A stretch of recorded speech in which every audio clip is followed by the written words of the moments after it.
Unlike Dave Geckel, we're back, motherfuckers.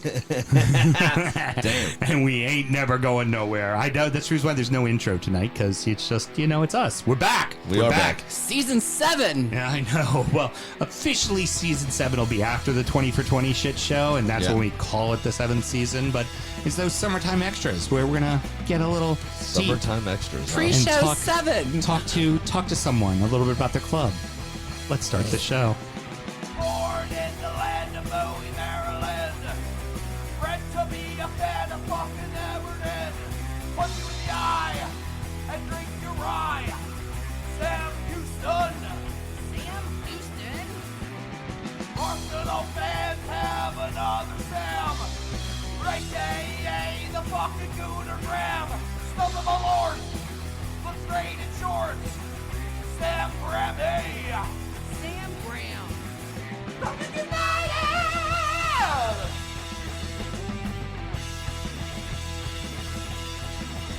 Fucking United!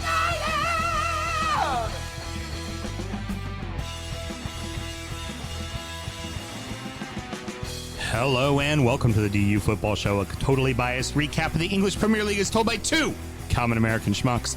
I'm your host, Sam Houston, and across the way from me, just shouldn't have had that one last sig, and maybe somebody would have gotten lucky. My co-host, Mr. Samuel Graham. How we doing, good sir? Pretty good. I can say the same for Harry Kane. Ooh. Ouch.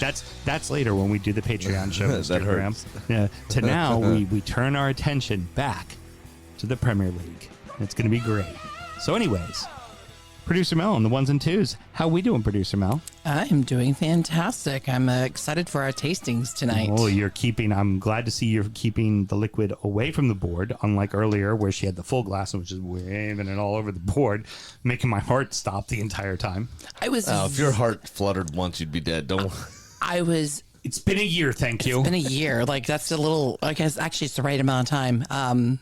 Yeah, okay. We're recording at the DU Public House just outside the nation's capital, and you can find us wherever you get your pods and streaming live every single Monday night, except for on Twitter or X, because fuck Elon. He now wants you to pay for a certified to be able to stream live. So anybody who normally streamed us live on Twitter, Facebook, YouTube, Twitch, we're on everything else. Go there. That's now the place, but fuck Twitter, and I'm going to keep calling it Twitter. 3 just places. because he That's changed every it. place else. Wherever you stream, you can find things. Settle down, Miss Thing. You can find things. Kenny's in IT. He'll tell you how to do it at the end. I didn't realize producer Mel put on her sassy pants before recording the show tonight. Or as I always like to say, you can just zoom your ass on in, as is the case of our guest tonight. We have Ken, our good friend. Ken, how are you, sir? I'm doing well, guys. How are you? Doing Very well, fantastic. thank you. And would you mind telling us who you support? I support the Saints of Southampton. Very good. Just in time to get back up to the Premier League because, Liverpool needs to retool. Sam and myself both work in the wine and spirit industry and both have a deep, passionate love for all things distilled spirits. So as the red-blooded Americans we are, we vow to have a drink in our hand throughout this show and every single show. Mr. Graham, what are we drinking tonight? So we are continuing the gin binge because it's about 150,000 degrees outside. This is Silent Pool gin. It's from the UK. There's a small farm south of London where it is distilled. All the botanicals are grown there. The overwhelming botanicals in it are lavender and chamomile.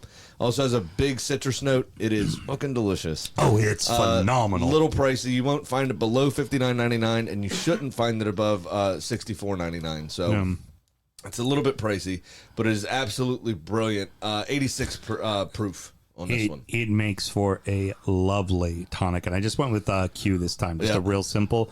Although hearing lavender and citrus, maybe an elderflower tonic would have really melded well with that.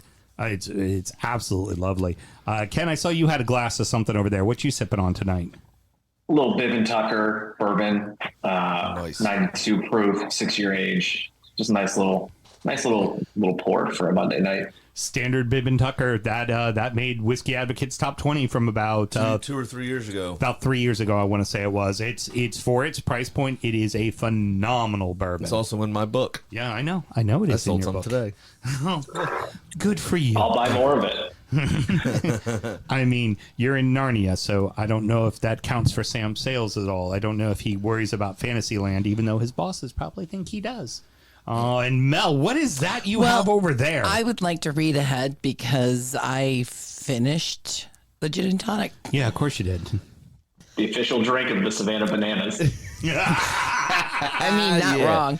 So every year when we have our 3rd of July party, we do the community beer pool. And our friends and neighbors are kind enough to leave behind quite a few items. And so we've been tasting them this summer.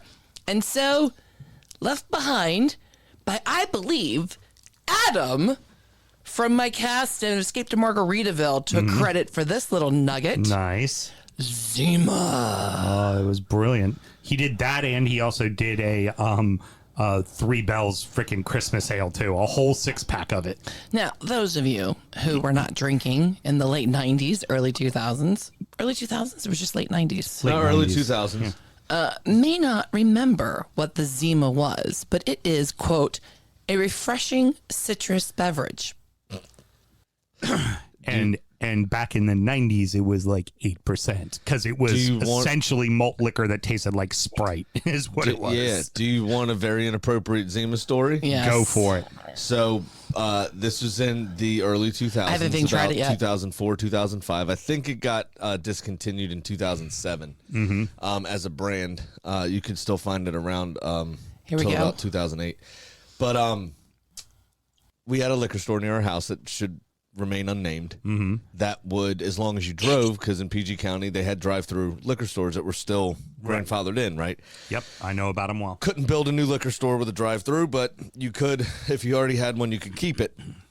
And so as long as you drove through, they didn't card you at this particular spot, and all of us knew that. You mean the one in on Crane Highway in Waldorf? No, up in Bowie. it was in Lanham, actually, where that one was. But anyway, so we would drive through, and you would get 6 or 12 Zimas for the girls. You would get 4 or 5 old English 40s for the boys. And then everybody would split a Mad Dog Green Apple. We would all go to a parking lot. Somebody would turn their music on. We would all just drink and hang out and do stuff until you took your lucky lady friend back to your own vehicle. And the first person that got out of the car puking like the Exorcist because you had the Green Apple Mad Dog lost, basically. Those were the days. Those it was were much the simpler days. then. Life was much simpler then. Life was so much more simpler then. Well, Mr. Graham, what do we... Oh, by the way, Mel, what do you think? I mean, did you have this yet? I haven't had a sip Oh of my it God. in 20 years. It is worse than I remembered. I think I was remembering Sprite. That's I think horrible. I think This I was may be remembering from 20 years ago. yeah, it's I think I was changed. remembering alcoholic Sprite, and it's got this weird like essence of orange oil, so it's got that like bitter to it, but it's also candy sweet with an offsetting malt appearance. It's It tastes like Orange Ice House. it's Pepsi. fucking nasty. It's Pepsi Clear. Mogan David, not Mad Dog, and you call yourself a professional from the infamous Shore Belly. I know the real name of it, but that's not what it's colloquially known as. Yeah, Mad Dog. But the fact that I said Mad Dog, you knew what the fuck I was talking about, means I'm right and proves my point. Thank you very much. Come again. All right, Mr. Graham, what do we always have to do? Always remember to drink responsibly, and if you're going to come at me, come correct. All right, cheers there, good sir. It's like a sweet gasoline aftertaste. It's so gross. Fucking All Zima. right, it is time. Like I said, each season, as we were talking about before the show recorded, each single season, we like to have a supporter from one of the newly promoted clubs join us for an entire show devoted to them and just talking about their club.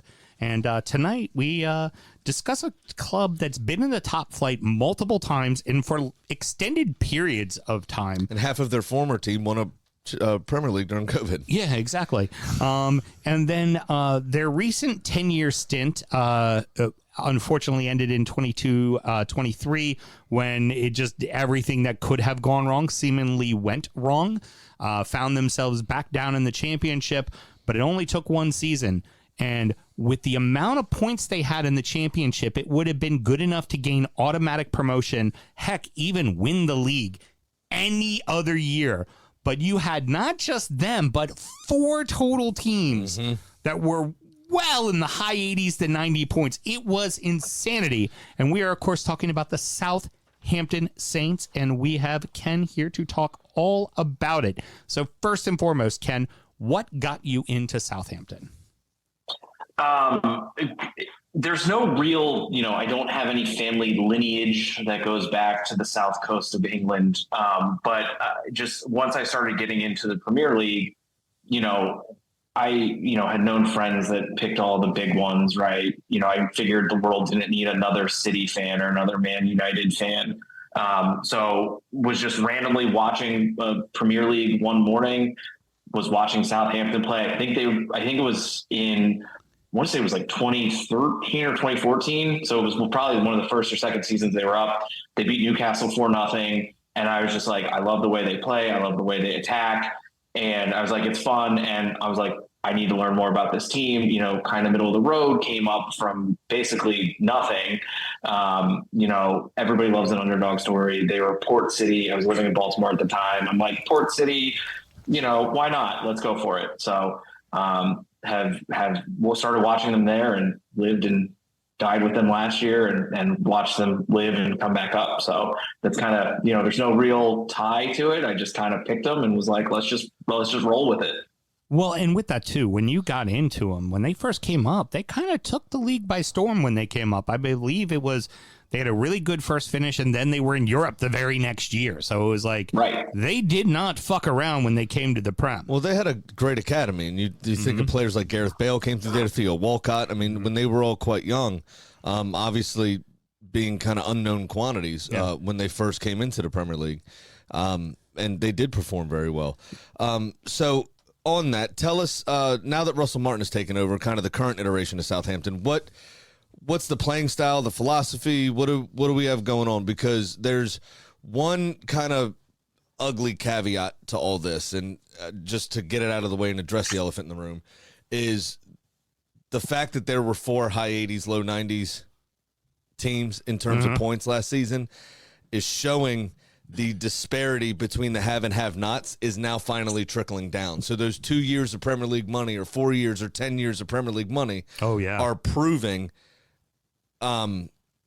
irreplaceable when they go to the championship, and for the rest of the league, kind of insurmountable if they haven't come up and gotten that £190 million payout. That's fair. So that disparity is only going to get worse as these teams yo-yo more and more. But besides that, so y'all are back. What's Russell Martin all about? Are you prepared to stick with him? What's the playing style like? What's the philosophy? I mean, I know the club is. They just got him to a long-term deal. So, it's funny because I was used to Ralph, my boy Ralph, and then we won't talk about Nathan Jones, but there was this we always thought that for some reason we could play a high back line, and we had the pace to catch up to any of the strikers or the wingers from all the top level Premier League teams, and you'd see what happened. They just lob balls over the top, and we'd lose 5, 6, 7, 8, 9, nothing. To get that one in before all of you. Twice. Yeah, it was 7-0, 8-0, 9-0, 9-0. So the Russell Martin style and philosophy is completely different. Possession based, lots of passing, lots of continual movement. So I went from watching us get dominated in possession and just be torn wide open to watching them get to do that to other opponents. So, there were games that I'd watch where we had 65, almost 70% possession in the game. And it was just kind of refreshing to just kind of watch them pass, watch them open up space. Some of the best combinations, that were leading to goals were 10, 11, 12 passes starting out of the back. So, completely different than what probably anyone remembers from the last couple of years of Southampton, where it was, try to play a high line, try to counter quickly, and then expose yourself to counterattacks as well. Over and over again. Yeah, exactly. So again, it's a completely different style. The fans, I think, have stuck with him. The unbeaten run that they went on last year was just absolutely insane. I think the fans have bought in. There was a dip, a couple dips in performance that just kind of came with it. And, it was funny. A couple Swansea fans were in the Reddit thread that or the Reddit group that we're in. And, they're like, this is what happens with Russell Martin's team. They start hot, they have a dip, they put it together. Once they all buy in, you go on a great run, there'll be another dip and then you'll be fine. Which is exactly kind of how the season played out. So very different style than what Saints fans were used to, but I think everybody has tremendously bought into that, fans, players alike. So how do you think with that possession-based football is going to translate to the Premier League? Because that's what we saw Burnley do the season prior in the championship, was be a possession-based team, dominate teams, really play with their front foot forward. And then we saw what happened to them in the Premier League, obviously. How is Southampton's story going to be different? What's going to happen with Southampton here? Because, Russell Martin has a lot to live up to. If Southampton goes straight back down, what's he going to get? The PSG job? Real Madrid? We saw Vinny Company on the back of a relegation get the Bayern Munich gig. So it's certainly the great unknown. I think if I had a crystal ball, I'd love to look into it and tell you exactly how it's going to go. That it is my fear that, again, you can, to your point earlier, Sam, like playing against teams where the parity is not nearly where it was in the championship, like you can dominate possession. That's not going to be the way it is when you're facing, some of the top talent in the Prem. So I'll be very curious how it translates. With all the summer signings that are kind of in play, they need to fortify the squad a little bit more. They've kind of done that, and we'll talk about some of those later. We'll get to that a little bit later. Yeah, like if everybody buys in like they do, I do still think we have the pieces in play to play that style. Because we did bring in some Premier League experience. So I do think, they're kind of leveling up the experience where, we tried to say like, screw it. We'll just put in a bunch of 18 to 21 year olds and we'll, say, all right, kids, learn on the job. So you need that little bit of experience. Look at the difference of what Luton did versus what Burnley did. Once Ross Barkley got going, I mean, they were talking about it for the England squad. Yeah, and you think of just those players who were there, like they helped a ton. Those older experienced players. Now, kind of a few more questions before we go on to the third. Yeah. In that run ended up being, what was it, 25 unbeaten or 26 unbeaten, something like that, right? I think it was 26. Yeah, and when you were talking about the style of play, I think the play-in game, the championship play-in game for them and Leeds is a perfect example of that. Leeds were toothless, and Leeds were literally chasing Southampton all over the field. The scoreline did not say domination. It was domination. Like, Southampton completely handed them their ass. Well, Leeds, I think, had a couple of half chances. It was decent down the field. As soon as they hit the final third, they shit themselves. Well, like Somerville got quite comfortable. subbed out midway through the second. They were just at that point. They were just trying to throw things at the wall. Frankly, I was just kind of shocked. Like, I expected Leeds to have more in them. They were trying to throw their shitty underpants at the wall. And it wasn't Leeds. It was just Southampton was that fucking good on the day. And I was concerned going into that because we'd already beaten them twice leading up to that. So, like, I always think of, like, in football terms back over here, right? Like, it's hard to beat a team 3 times.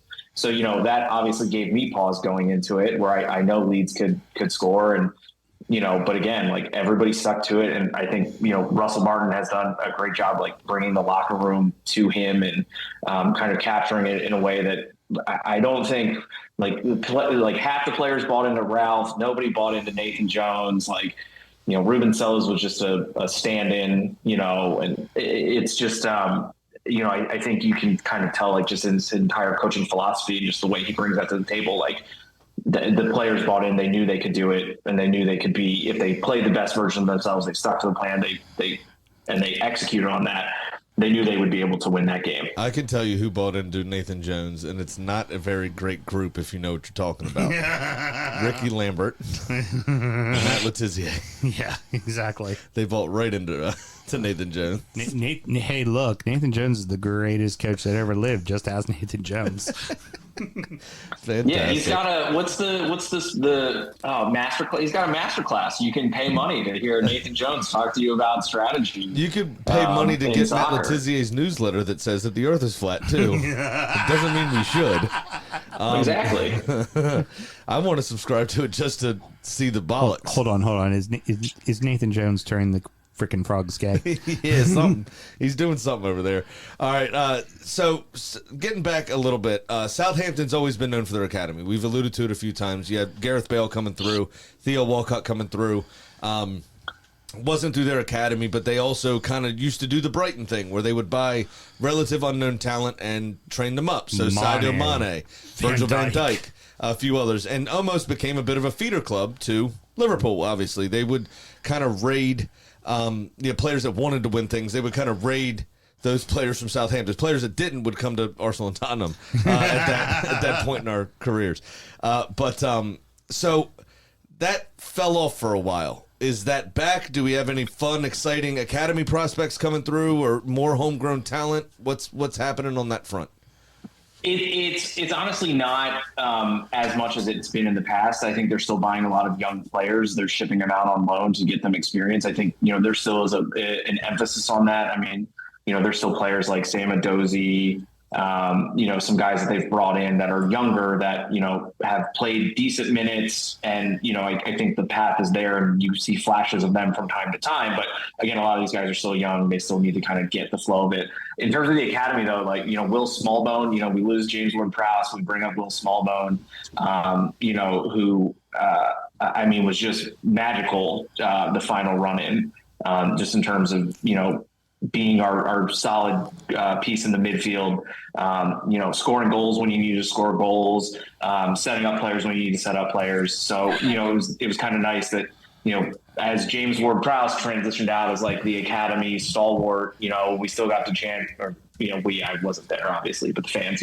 he's one of our own. And when you're talking about Will Smallbone. So, would you look at Will Smallbone and go, oh my God, this guy's a stud and he's a player? Probably not. Because he's got a small bone. He's got Big Sam. He's got Big Sam's hairline. Nice. But you look at the guy and you're like, this guy really. But like on the pitch, he's just, his motor is unreal. So in terms of an academy player that kind of was a big piece. He was there. I'll mention Jack Stevens, who's a little bit older, but still kind of wore the captain's armband. Has been there for a while. Came up through the academy. So. Those two, while not the flashiest guys, aren't going to make a big splash, probably aren't going to sign big, transfer deals at the end of their spell with Southampton. They did kind of just solidify the core, and you could still say like, yeah, we've got young guys, we've got guys that came up through the ranks. Like it was very easy to support that. And again, going back to Russell Martin, like Russell Martin trusted in Will Smallbone, who, again, didn't have a ton of experience, was kind of here, kind of in the squad, kind of not, to just kind of trust in him to kind of dominate the midfield this year. So we've actually kind of touched on one of the questions that we're going to get at. So you've done that real well. So let's kind of stay on that for a moment. I would say, with JWP, like, he wasn't anyone really knew when he was first at Southampton, right? It was just he did all the little things right, and then no one takes a free kick better than he does. Like, right. No one, literally, no one. Mm-hmm. And he ultimately ended up getting himself a pretty decent deal for when it was all said and done. So it's like, if you think about somebody like you said with Will Smallbone, like, as long as he understands the philosophy, what it means to be a part of that club, and takes on that role, which it sounds like he really has. It's because let's face it, I mean, you went down, you knew he was going to move on, you knew you had a sellable asset, and the guy deserves to play Premier League football, but it still just has to be a kick in the nuts when you lost. He also went down with them last time, didn't he? JWP? But that's when he was very early on. I'm just saying, he stuck around. But, somebody like Grealish stuck around that first time. Right, you know but what I'm saying? She's not sticking around the next time. But it's still, let's face it, it's a kick in the fucking nuts to absolutely. lose a guy like that, 100%. Right, Ken? Yeah, I mean, again, like, what we've seen his right foot do countless times, you're like, how do you replace that? And you really can't. So it almost had to come from a variety of people. Like I would say Will Smallbone, everybody kind of, just stood up to the moment where they needed to. I mean, like guys like Ryan Frazier, guys like, Adam Armstrong, like I want to give him credit. He took a beating when we were up here in the Prem, because when they brought him up from the championship, and he was just kind of the stalwart. Was played much better than Shea Adams all year, scored more goals than Shea Adams, and, had an insane work rate. You'd always see him coming back to try to win the ball. So it was kind of like, the loss of James Ward-Prowse was made up by the sum of all of the parts. People just kind of stood in. Stuart Armstrong had a couple free kick goals that were just absolutely nuts. You kind of thought it was James Ward-Prowse, but again, I think they just kind of had this more buy-in from multiple people that kind of took up that leadership role that James Ward-Prowse had on that team. It just kind of got filled in from multiple different spots on the pitch. To close out that question real quick, I do want to say that Billy Smallbone sounds like the worst pirate that's ever existed. No one on the Seven Seas is scared of Billy Smallbone. No, not one bit. I would also just like to point out the slander of one James Ward-Prowse that was done by one Mr. Graham here for his underachievers list. Past the first 7 games, didn't do anything. I thought sometimes you have to be put in a position. Maybe he'll do well in a more adventurous system under Lopetegui. Possible. So here's the thing, kind of now talking more as you've already kind of answered a little bit about the question, because obviously the style of play and what you've brought on it sounds like a mix of players. But when the team went down, they were really a very, very young side. And that was, I remember on the 20 for 20 show, you even very bluntly said, it was like, I hope this team can stay up. Like, this is a young team and I'm trusting in Ralph, but there's a chance this shit could go completely wrong. And unfortunately, it went completely fucking wrong. How much of that team is still around? How much have you retained? How much have you sold? I mean, obviously, you kept both the strikers in Shea Adams and Armstrong, and that certainly helped in the championship because they're both bona fide scorers in the championship. But who all did you keep around? So, some of the younger guys, went out on loan. They kind of put some additional pieces in there, like a Charlie Alcaraz, who, came out, started the season on fire, and then midway through the year, we loaned him out. Again, not really sure why, but it just kind of made sense at the time.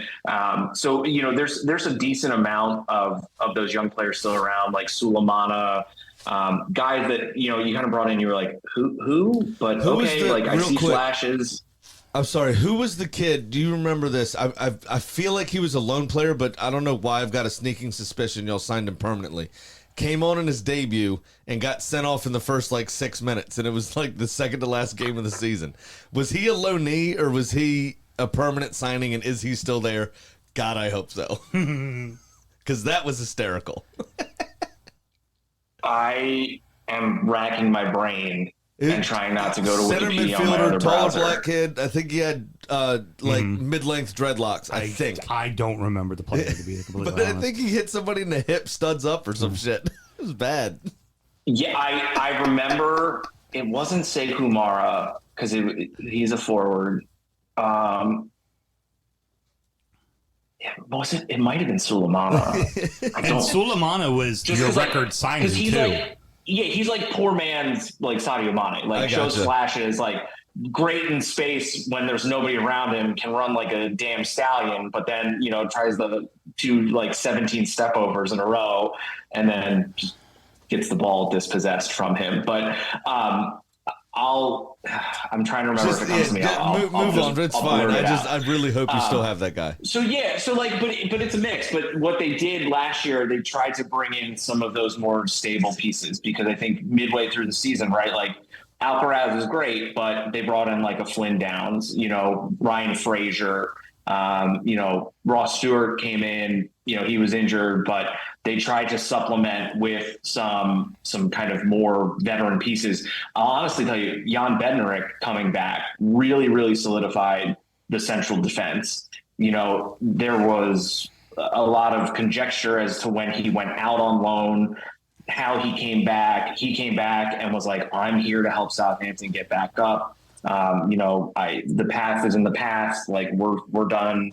So again, he was kind of a stalwart in the center of defense back there, with him and Jack Stevens. But then like we get a young kid from, the City program, Taylor Harwood-Bellis, that's 21, 22, plays amazing all year. And because they got back up, kicks out his clause. So now he's here as a permanent. So again, I think it's a good mix. We sprinkled in some veteran, leadership last year. So like there's still some young pieces. It'll still probably be one of the younger rosters. But I do think, the ownership in Sport Republic, has, tried to, sorry, not Sport Republic. I'm blanking. I think the leadership group is now trying to put in, kind of a good mix, right? Like let's find young players that we think fit the system, that can grow with the team, but let's also make sure we have enough experience to kind of help guide those guys, but then also be that kind of stable, calming presence, throughout the game. I would imagine Jan Benderak wants to forget the past, considering that one of those games he got a red card, and before he got that red card, 2 own goals. One of them 9 millers. I would imagine he very much wants to forget he's the own past. goal. He had a great Euros. He finished top scorer of the Euros if he's own goal. Oh, Chelsea. Hey, Kenny, you better be careful. If he's OG, you're, he's about to get signed by Chelsea for a lot of money. I was right. It was Sport Republic. I had to Google that. I was like, that's right. I think it's absolutely right. So it's weird because like, I saw the perils of Jan Bednarik and I'm like, this guy again. And then sure enough, like the guy became a brick wall. I mean, like, again, he had a couple missteps throughout the championship from the games that I either was able to watch on ESPN or found alternate ways to view them. Completely on the up and up,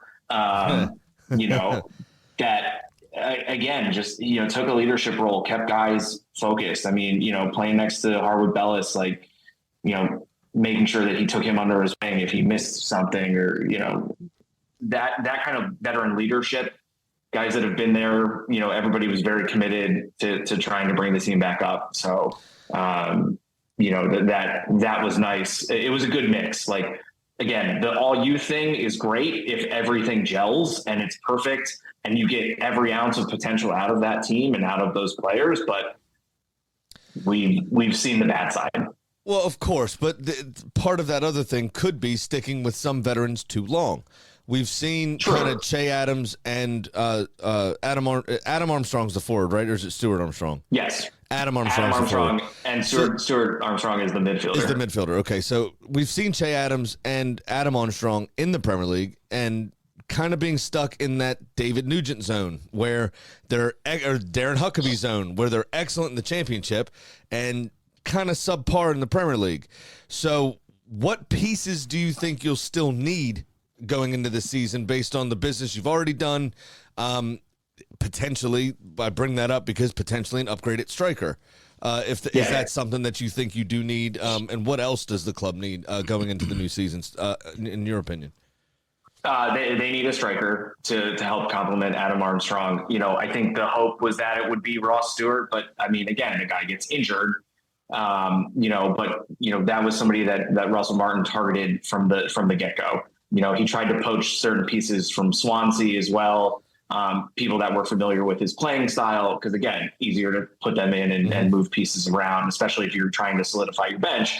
Helps to have guys that know the system, can just plug and play and go on from there. So I think definitely another striker. Che Adams is at the end of his contract and they didn't reach an extension. So I don't know if they'll bring him back. There's been other teams rumored to take him, and I'm willing to say adios. And it's been great. Like, thanks for what you did, but I think it's just best to move on. I want to see Adam Armstrong again in the Prem in this system because I think his movement has gotten better, and I think it just works better in this Russell Martin system. I don't know if he was the right type of striker for what Ralph wanted to play. And that's why, we just were like, oh, we'll go out and buy Paul Onachu, who's 6'8", and we'll just throw balls in the box, and he'll just put his head on everything and score 25 goals like it's nothing, and that failed. I remember him playing about 28 minutes of football. Yeah. Yeah, and that was about it, and it was uninspiring and unspectacular, and that was a $13 million signing or $13 million pound signing. So exactly. Okay, spending a little freely here, not necessarily in the right way. So, yeah, striker's huge. I think the most known rumor that hasn't happened yet is Kyle Walker-Peters is going to be out. I mean, he was just an absolute stud in the championship last year. The kid is phenomenal, but I think it's pretty much a given that he's gone. There was rumor that it would be part of the West Ham switch to get Flynn Downs back. From what I've read and kind of what the rumor mill's saying on Twitter, looks like it's going to be Downs and just Downs for $18 million. And then we're going to try to put Kyle Walker-Peters elsewhere. We signed, some other pieces there, but I think just making sure we have the right squad depth. A couple other midfield players, and we'll get into it when we talk about the transfers. I don't want to jump too far ahead. But well, no, I mean that actually is the next question. So we can, because they do kind of bleed together. So the one thing I will have to correct you on, with all due respect to the Musketeer, it is X now, sir. Okay. Sorry. My apologies to Mr. Musk. I'll go out and buy a Cybertruck to make up for my transgressions. It's again, depth in all the right ways. Russell Martin was quoted, I think, by saying if Flynn Downs isn't in the squad, I'll cry myself to sleep at night. So guys that have come in, they played with us. They kind of bought into the Southampton way. They bought into the Russell Martin way. Having Adam Lallana come back on a free, again, just that veteran presence, a guy who's been there, kind of coming full circle, coming back to Southampton. Again, just somebody that gives you that veteran presence in the locker room. And on a free especially. I mean, that's huge. Wait, another guy that went to Liverpool. Yeah. Precisely. So they got a right back. I'm making sure that I don't butcher his name here, Yuki Sugawara. And again, that's kind of like the replacement for Kyle Walker-Peters when Kyle Walker-Peters ultimately heads out. Him coming in, again, I mentioned earlier, Taylor Harwood-Bellis now becoming a permanent signee with the clause when we came up and getting promoted.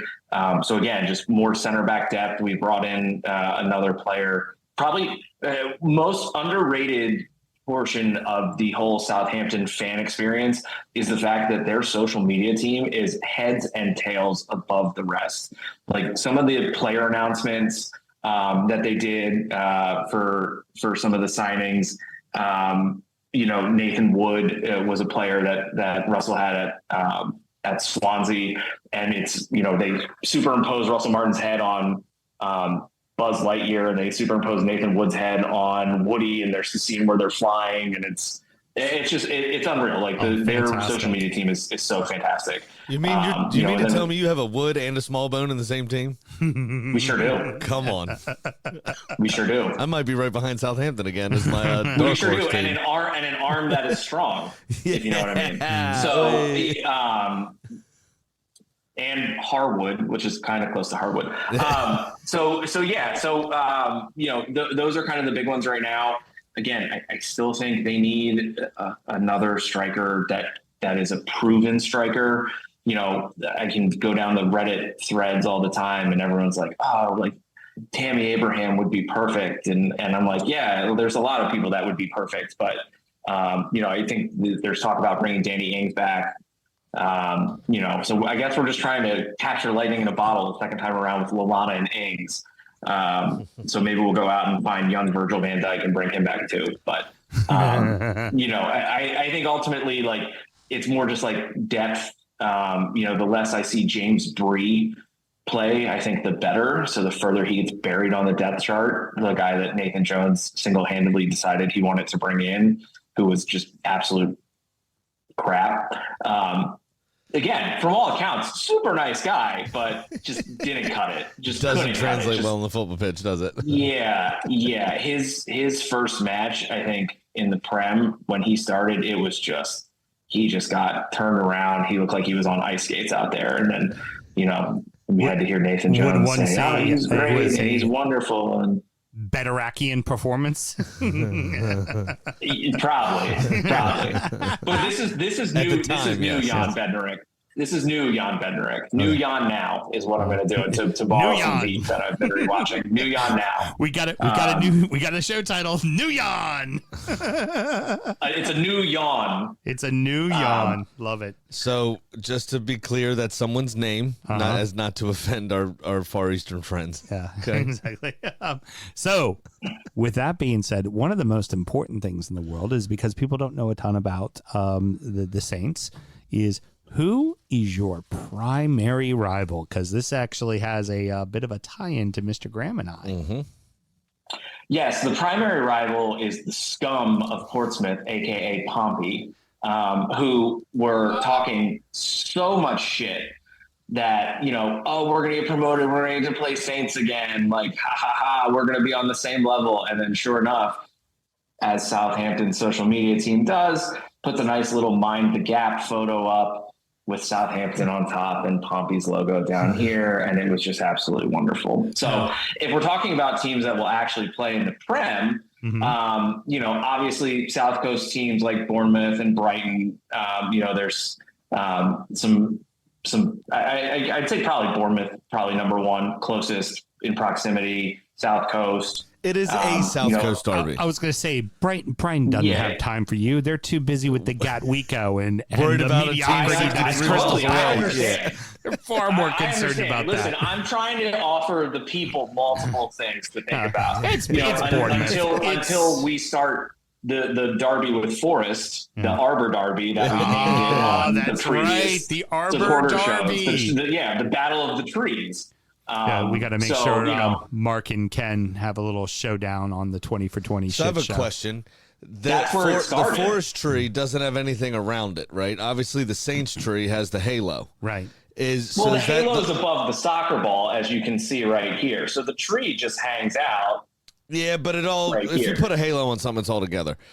All right, fair. That's standard operating procedure. If you didn't know, just made that up just now. Heard. If Hey, Graham, your Catholic showing.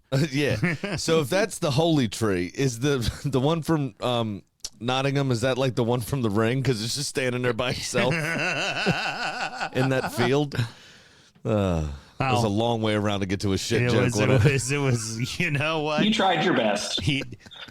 It's the preseason, Mr. Graham. Not all the jokes are going to land. Trying to hone my Really skills shoehorning again. that one in there. No, I would tend to agree that it's ultimately Bournemouth. And for anyone who's checking out the show for the first time, because obviously we're going to pump this out to Southampton supporters and all that good shit as well, is for those you don't know, Sam and I have a bit of an infinity for Pompey. Like, we really like him. We went to Fratton Park, but we're also friends with Ken, so I know it drives him completely batshit crazy that we like Pompey.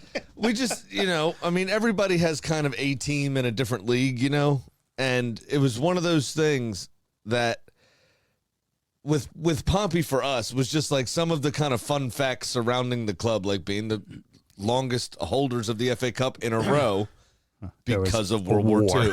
Yeah, like just that kind of shit. It's just funny. It's just pretty good. And then, of course, the Pompey Highway was the first coined phrase of relegation fodder.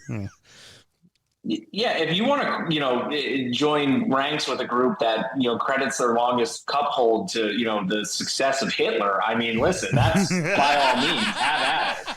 That's not me on that side. him. That's you on that side. Yeah. That's rough. I didn't say that at all. Absolutely brilliant. Now, let me ask you a question. Obviously, you're playing in the free transfer game. Are there any fears that PSR could rear its ugly head against you guys, as it is rumored to do against Leicester? So I watched a video on this because I got the questions ahead of time, and I tried to do my homework like a recovering Catholic school raised and educated kid. I don't think so. And I think the reason why is because we did make a decent amount of money on transfers going out that should be able to offset that cost. Net spend, Sam, they call that. Yeah, net spend. So as Not far me as that doesn't I understand know, it. It's and my Mashiri that doesn't little- understand that. Yeah, Please as far as my continue, little sorry. brain can comprehend, I don't think so. But again, like I feel like the rules kind of change depending on what club you are. So who knows? Probably at this point, like why the hell not? Especially if we get off to a decent start, I'm sure it'll rear its ugly head. Somebody will find a way to do something. Why not? So, Ken, let me go ahead but- explain the math to you. You take the 1, you divide it by 2, you then add the power of 3, and Everton lose 10 points. That's how it works. That's how it fucking works. But it seems like particularly that PSR has done a very good job of making sure all the teams that aren't at the top have a lot of fucking troubles. In the whole scheme of things where it was supposed to kind of fix their being a top heavy league, it's kind of made it even more top heavy. And particularly with Leicester, it's like I fear for all 3 of you coming up. I mean, not so much Ipswich because they did the League One to Championship to Prem, so they should be fine. But you can't help look at everybody and just go, who do they have to sell just to make enough money to not get in trouble? And still nothing's happened with City. It's been a summer. Ain't a fucking word's come out about it, you know? Yeah, I think like the James Ward-Prowse, the Livramento deals, like, I think most of those were undisclosed. So, I'm not totally sure, but I would imagine they would do everything in their power to make sure that it doesn't come down. But I mean, I, for one, am just very excited to see Man City's jerseys this year. I've heard they're made out of Teflon. So they will continue to just, keep skirting around everything. So, I mean, listen, it'll. Yeah, exactly. So, yeah, it seems you want to assume you're safe, but then you look at the rest of at the way everything's played out this past couple of years and just like, are we? And I like how you talked about it, Ken. It's like, I think we are. Here's part of the problem is none of us are the nerds, right? We don't understand it in full to begin with. Ryan's a nerd and he barely understands But that's it. what I'm saying. We don't get it in full at all, and have to sit here and attempt to discuss it. There are so many ways a club can make money, as we've seen Chelsea exploit some of these loopholes, right? With selling businesses to themselves, or them selling a business to their owner that they own for some reason, right? Like kind of stuff that gets them out of the water. We've seen the contracts that they've signed people on, because that is the amortization of their transfer fee is over the length of that contract. City's own country buying the naming rights to their stadium. Exactly. That kind of shit. The commercial behemoth that Arsenal and Manchester United are. Right. And really, Arsenal are dwarfed by United in that sense. Oh, United's bigger, but Arsenal's still huge. We're still huge, right? So all of these different factors play into what we're selling people for and what we're buying people for, right? All of those clubs. Chelsea and City seem to have exploited the loophole perfectly, because City has yet to rear punishment. Yeah. Now, should they completely escape punishment, you could say they exploited the loopholes perfectly, right? You look at Arsenal, we have very strict budget the last couple of years because of the summer clear out when Arteta first got hired. Yeah. Getting Aubameyang, off the books, and getting Ozil off the books. Those were massive losses on those contracts for us, right? They were huge wages, and they were huge spends going out that we recouped nothing on. Right. So we were on a very strict budget because of those two players in particular, where United doesn't seem to have that trouble because they sell more jerseys than any other club on the face of the planet. Yeah. And City doesn't seem to have that problem because there's a brand new oil field every 3 days. Well, City also just pulled the bit of the you want to sue me? I'm suing you, motherfucker. That's what they did this summer. The owners on record. We talked about it how many times? The owners on record saying, "I'd rather go to my grave paying lawyers to fight this till the day I die than succumb to your punishments." Yeah. It's just they have more money than God, so it doesn't matter, man. They can tie it up in litigation. Well, let's get it back to the conversation that matters, which is Southampton. And Ken, we now ask the pivotal question, the one that everyone wants to know. How you going to do this season? You staying up? I'm going to go out on a limb and I'm going to say yes. I believe in the style that Russell Martin put forth. I believe the players really wanted to come back up and they want to stay there. And I think they're all very committed to making sure that they bring in pieces that complement that. And they don't just try to make a splash for somebody who might not necessarily fit the system just because, you know, I mentioned earlier, but like, oh, we need a tall striker. All right, well, here's Paul Adanachu, and you know, have we ever seen him play in a system that actually fits? Or like, you know, I think they just bought a piece to buy a piece because they felt like they needed to buy something. So I think they're being more strategic. I think, you know, I think the style of play will be a lot better just as a fan to watch for me, because I think it will probably end up in less losses and more draws. So, you know, getting 1 point instead of, you know, ones where we're giving it away at the end or at the death and, getting losses on the tally. Again, I think the talent's there. Obviously, it's just going to be, can Adam Armstrong score goals in the Prem? That's always been the question. That's a big question. Or can, you know, Ross Stewart be that guy to help? You know, does Will Smallbone make the step to become the next James Ward-Prowse for Southampton? Does he really take that next step? Do they find the right attacking pieces to put in here so that they can go out and score 2 goals, you know, against City, against the Arsenals, against the Chelseas of the world? Like, do they put those pieces in play? They have an easy start to the season. I think I saw, I don't know if it was The Athletic or somebody that basically said, you know, projections, or I don't know if it was 538, but one of the great prognosticators that was like, you know, they have one of the 3 or 4 easiest, like, first 10 games of the season, I think is what I saw. So, you know, it's setting up nicely for them to get on a run and get some points and get some confidence early, which my hope is then would translate to the rest of the season. So, you know, I don't think they're going to surprise anyone. I don't see them coming up and, you know, jumping up to 8th or, you know, getting to the mid. I see them probably in that 14, 15, 16-ish range. Yeah, makes sense. You know, and that's kind of where I see it, and then just kind of build a little bit more so that they can start making this, you know, I think the goal now, especially from the new ownership group, is how do we make this sustainable so that they don't go down again. Right.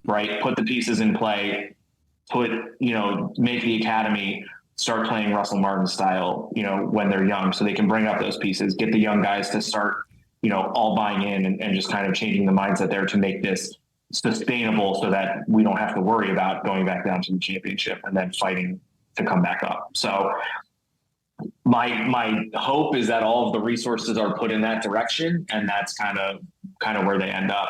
You know, again, I still think there's going to be times where they show a little bit of the youth, and, you know, it's kind of like they've always been. You can win at City, but lose at home to Bournemouth by 3 goals. You know, like there is always going to be that up and down fluctuation, but my gut and my heart says we're staying up. You know, whereas my gut said we were going down when we did. So there's a few thoughts there. So first and foremost, the difference between Everton and Luton was Everton tied games 1-1, Luton lost 4-3, and everybody went, "Oh my God, look at how well Luton played." It was still not any points, and that's why you're down. And why Everton stayed up, because old Diceball went, "I'm fine getting a 0-0, and we'll stay the fuck up because enough of those equal 3 points. Points on the board are better than not." And the other thing I would say is that there's a good plenty of clubs, mine still included, because we don't know who the hell the ownership is going to be, even though we're not in any financial fair play issues this year, or else we would have sold Branthwaite for the $40 million that we did the $35 million that Manchester United thought he was worth. But there are teams like Everton and Wolves, and how many people did Palace lose, right? Brentford did not look good down the stretch, and who did they lose? There are plenty of teams on that lower side that you could look at and go, this can go horribly wrong for them. It absolutely could, but you also, I think if there's going to be a surprise package, it's going to be in this season. Yeah. The reason I say that is 18 months ago, you had a World Cup in the middle of a season, right? Yep. Then you had barely a summer break, really, because everything got pushed back because of said World Cup, right? Then you come into this season. Now you're playing 60-odd games at those top clubs, right? Then all of those top clubs have players playing at the Euros. You have to imagine at some point there's going to be an extended break or an extended injury for some of these players, if not all of these players. Yeah, true. The big clubs could get off to very slow starts. Yeah. You know, and if you get somebody, not saying necessarily Southampton, but take them for instance, if they have the third easiest run, and if they win 6 of those opening 10, or, you know, get 12 points or something in those first 5-6 games, all of a sudden you're sitting in fourth and you've got some confidence, you have some momentum, you have some, then you have these players coming back. So when you come to Arsenal, that 12th game of the season, and that's Bukayo Saka's first game of the season, is he going to be as effective? Well, and also, You know what I mean? And you could pick up some results that you don't expect to because of that. You know what I mean? And I think the top clubs, you know, City aside, because they have an entire second team of fucking people, you may have a situation where, you know, come middle of October, you see like Arsenal in 8th. 6 wins early also, too, get you halfway there to where you need to be for points. Very quickly. So, yeah, I would tend to agree with how you talked about the start of the season. That's paramount for you guys, because if it starts like shit, probably going down, because could get eventually worse, that hard run-in is going to happen, and it sounds like that hard run-in is going to happen at the worst time, which is December. But if you go into that hard run in on the back of shit results, even if people only have 3-4 games under their belt and they're not really up to speed, they can still take you to the bank. Yeah. You know, but if you're brimming with confidence and playing with enthusiasm and desire, and they're only got 3 games under the belt, it's a little easier to get one over on them. It's going to be a tough out. You know, even if you lose, you lose 1-0 and you were scrappy and your boys aren't deflated. Exactly. Right. So I think there's going to be a surprise package this year. Ken, quick follow-up to that then. It would be, how do you feel you are poised as a team against the 2 teams that got promoted ahead of you automatically? Because let's face it, between Leicester, Ipswich, you, and Leeds, any 2 of you 4 should have been promoted. All of you had exceptional seasons. Yeah, it's interesting because I mean Sam brought up earlier, you know, about the parity, the teams that yo-yoed, or you know, and you talked about Ipswich adding in, you know, they definitely separated themselves from the pack. Yeah, they were definitely early. The outlier. The other 3 obviously yo-yoed between the Premier League. So the you know, I could very much see a scenario where all 3 next year are safe. And all 3 stay up. So, you know, I don't know, like Leicester's just always going to be this pain in my ass, I guess, that I'm just going to have to deal with for the rest of my life.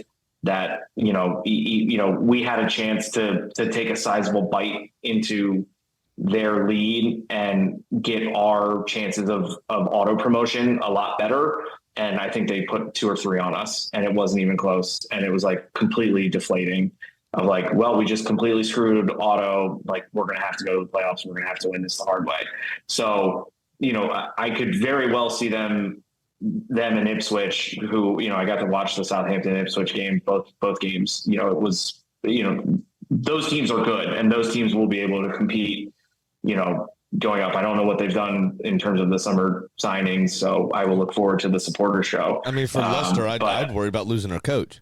Yeah, for Leicester, his coach going to Chelsea. Lost the coach, lost Dewsbury Hall already. And that's 2 kicks right there. Yeah, right in the nuts. And there's potentially starting with 2-point deduction. Yeah. Exactly. Yeah. So again, like, maybe a little bit harder path for Leicester, but like, you know, Ipswich, I was very impressed with what I saw, especially not knowing, you know, their history and everything like that. So yeah, I could see a scenario where all 3 are safe. I could see a scenario where 2 out of 3. I don't necessarily see, you know, I don't know.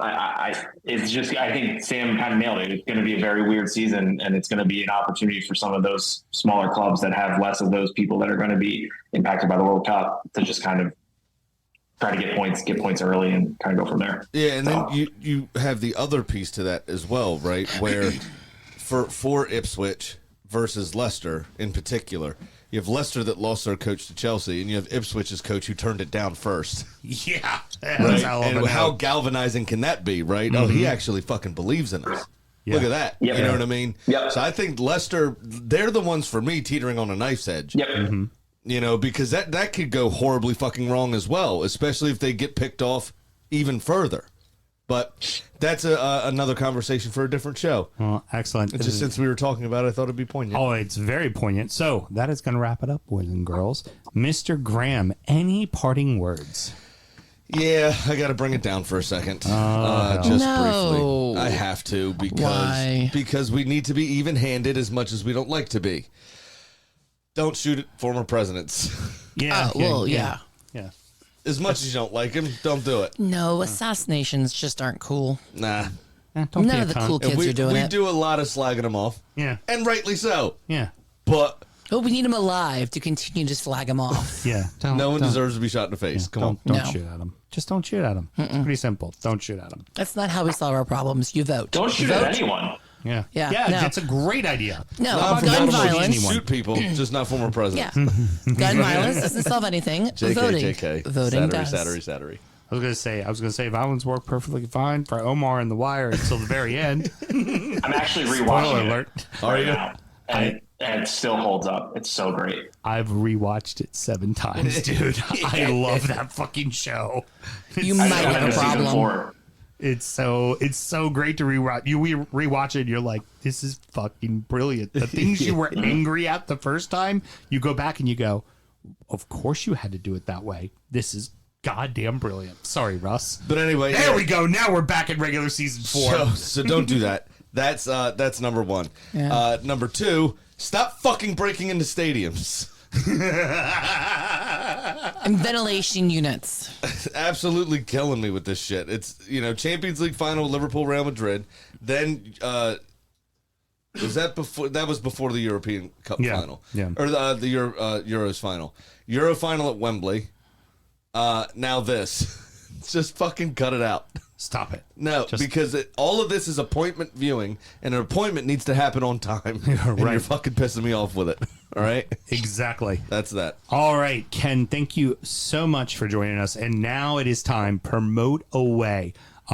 Talk about where like-minded Southampton people can find each other in the States. What are good places to follow overseas that are Yank friendly? Podcasts you like listen to. Well, because there is that problem from time to time. Well, when you talk bullshit like Leighton Baines is the best left back in the world, you deserve to be shut back down. Thank you. I appreciate that. But Ken, the floor is yours. Promote away everything Southampton, please. Yeah, there's just kind of 2 where I kind of get my main. Obviously there's a bunch on X that accounts that I follow, Saints Extra. There's a couple different ones, but mainly you will find me. I will not tell you my Reddit handle on @SaintsFC on Reddit. And then in terms of Saints podcast, I listen to the Total Saints podcast. So shout out to those guys. Never really interacted with them, but listen to their stuff. They're great. And it's always Southampton all the time. So it's nice to get their perspective. Again, with most of them being from that area, growing up Southampton fans, and me just being this American that basically kind of threw a dart at the wall and ended up as a Saints fan. So those are kind of the 2 places that I get, the most Saints coverage and where I get my info from. I know that most of the Saints supporters groups are major cities in the United States. Do they do anything regional, like kind of like how Fulham in the South has their crew? Is there anything like Saints in the South or anything like that? I don't think so. I haven't really looked a lot recently, again, just because of life and having a 4-year-old that just runs my entire world. So Might kind of occupy your time a little. It's weird because like Wilmington has a great soccer community. The Hammerheads were down here, so there are a bunch of Prem fans. Like even in my neighborhood, I live next door to a United fan. Across the street from a United fan, there's a City fan. down the street too. So, there's definitely a lot of, Prem supporters down here that, again, as it's caught on and become more popular here in the States. But I would love to start a chapter up if we could, but something that is on my to-do list. Very good. Well, thank you very, very much for joining us. We appreciate you taking the time, talking all thing Saints. And next up is injury time. We're going to be wrapping up the Euros. Spoiler alert, it didn't fucking come home. Sammy, let the good people It know. went to somebody's casa. See, We'll play Mel. So, Graham, that's how you write a joke, okay? You take notes from Mel. Does Mel need to give you post-show notes to learn how to write better jokes? No. Because I've been on tonight. You've been a little flat. I've not been. Bullshit. Fuck you. By the way, follow that Southampton podcast show and find out they're not as funny as us. All right, very Okay. good. And, of course, tell the good people how they can find Injury Time, sir. It is patreon.com/DU Football Show. Just sign up to that one beautiful $5 tier that we got. You get all of our extra shit. Sound check, which is our actual sound check. If you're not aware, this time we all were kind of silent while Mel figured out the Zoom for a minute. Yeah. It's pretty riveting stuff. We also catch up from our week and talk about personal shit a lot. And then Injury Time, which Sam said is our preview show. This summer has been the recap of the Euros, obviously, but normally where we preview the upcoming week of Premier League action and FA Cup stuff. And Ken was fucking in the championship, and he was a fucking Patreon supporter. So be a Patreon supporter, damn it. Exactly right. And over the next couple of weeks, we're going to review, obviously, Ipswich, and we're going to talk to Leicester as well. Mark with Leicester, and we will do our giant 20 for 20 supporter show. So till next week, everybody. Good night. Born in the land of Bowie, Maryland. Bred to be a fan of fucking Everton. Punch you in the eye and drink your rye. Sam Houston. Sam Houston. Arsenal fans have another Sam. AKA the fucking Gooner Graham. Smells of my lord. Looks great in shorts. Sam Grammy. Sam Brown. Brooklyn United!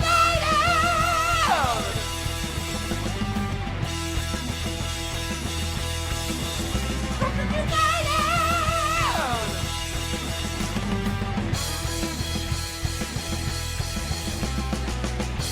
Hit the fucking mute button!